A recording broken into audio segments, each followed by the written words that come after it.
दोस्तों आज हम बात करने वाले हैं एक ट्रैवल ब्लॉगर की जिसका यूट्यूब चैनल ट्रैवल विद जो लाखों दिलों की धड़कन था, लेकिन जिसकी जिंदगी ने एक ऐसा मोड़ लिया कि हर कोई हैरान रह गया।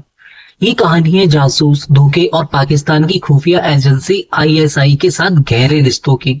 हरियाणा के हिसार की ज्योति मल्होत्रा, जिसे कुछ लोग ज्योति रानी के नाम से जानते हैं, एक ऐसी लड़की थी जिसने सपनों को पंख दिए।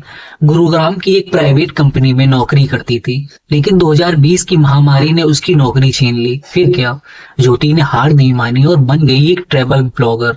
उसका यूट्यूब चैनल ट्रैवल विद जो जल्द ही हिट हो गया। 1.33 लाख इंस्टाग्राम फॉलोअर्स और 487 वीडियोस। ज्योति की जिंदगी एक चमकती सितारों जैसी थी।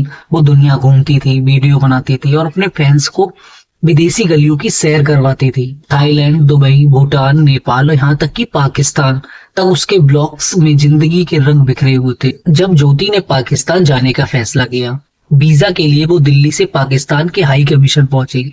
वहां उसकी मुलाकात एक शख्स से हुई जिसका नाम डेनिस था। डेनिस कोई आम आदमी नहीं था, वह पाकिस्तान हाई कमीशन का एक कर्मचारी था, जिसे बाद में भारत ने जासूसी के आरोप में पर्सोना नॉन ग्राटा यानी अवांछित व्यक्ति घोषित कर देश से निकाल दिया था। ज्योति और डेनिस की मुलाकात ने कहानी को एक नया मोड़ दिया। डेनिस ने न सिर्फ ज्योति का वीजा फिक्स किया, बल्कि उसकी पाकिस्तान यात्रा को स्पॉन्सर भी किया। ज्योति ने 2023, 2024, 2025 में कुल 4 बार पाकिस्तान का दौरा किया। इन यात्राओं में वो सिर्फ घूमती फिरती नहीं थी, बल्कि कुछ ऐसा कर रही थी जिसे भारतीय खुफिया एजेंसी की नींद उड़ गई थी। पाकिस्तान में ज्योति की मुलाकात डेनिस के जरिए अली एहसान नाम के एक शख्स से हुई, जिसने उनकी यात्रा और ठहरने का इंतजाम किया। अली ने ज्योति को 2 और लोगों से मिलवाया, साकिर और राना सहबाज। ये दोनों पाकिस्तानी खुफिया और सिक्योरिटी ऑफिसर्स थे। ज्योति इतनी चालाक थी कि उसने साकिर का नंबर अपने फोन में जट रंधावा के नाम से सेव किया था, ताकि किसी को शक ना हो।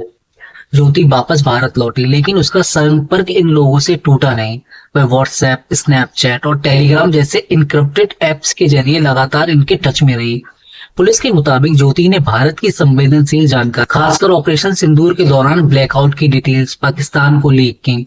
ऑपरेशन सिंदूर, जो 7 मई 2025 को भारत ने पाकिस्तान और पीओके में आतंकी ठिकानों को निशाना बनाने के लिए शुरू किया था, ज्योति की गतिविधियां और भी संदिग्ध हो गई थी। उसके ब्लॉग, जो बाहर से तो केवल ट्रैवल वीडियोस लगते थे, असल में एक खतरनाक जासूसी का हिस्सा थे।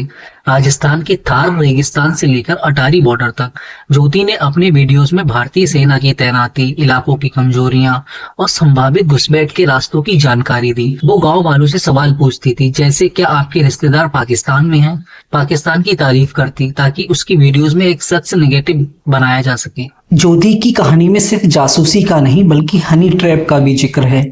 आईएसआई की पुरानी चाल रही है कि वह हनी ट्रैप के जरिए लोगों को अपने जाल में फंसाती है। ज्योति के केस में डेनिस और अन्य आईएसआई ऑफिसर्स ने उसे लग्जरी ट्रिप्स, वीआईपी ट्रीटमेंट और शायद पैसों का लालच देकर अपने जाल में फंसाया होगा। पुलिस को उसकी डायरी में एक एंट्री मिली, जिसमें उसने लिखा, पाकिस्तान के बारे में जितना कहो उतना कम है, क्रेजी और कलरफुल। ज्योति को न सिर्फ पाकिस्तान बल्कि चीन, बांग्लादेश और दुबई की ट्रिप्स भी कराई गईं। उसकी कमाई का जरिया सिर्फ यूट्यूब था, लेकिन उसकी लग्जरी ट्रिप्स और खर्चे उसकी इनकम से मेल नहीं खाते थे। पुलिस अब उसके बैंक अकाउंट्स की जांच कर रही है, ताकि विदेशी फंडिंग का भी पता लगाया जा सके। ज्योति की जासूसी का रास्ता जब अप्रैल 2025 में पहलगाम में हुए आतंकी हमले के बाद भारत ने पाकिस्तान के खिलाफ सख्त कदम उठाए। इस हमले के बाद भारत ने ऑपरेशन सिंदूर शुरू किया और उसकी खुफिया एजेंसी ने देश भर में जासूसी नेटवर्क के खिलाफ कार्रवाई तेज कर दी।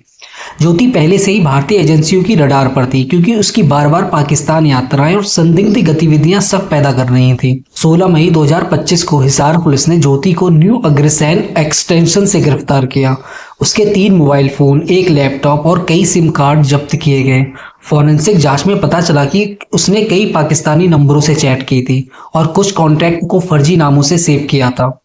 एनआईए और आईबी ने उससे पूछताछ की और ये खुलासा हुआ कि वह सिर्फ एक अकेली जासूस नहीं थी, बल्कि एक बड़े नेटवर्क का हिस्सा थी, जिसमें कई यूट्यूबर्स और इन्फ्लुएंसर्स शामिल हो सकते हैं। अब बात करते हैं ज्योति ने आईएसआई को भारत की क्या क्या जानकारियां दी।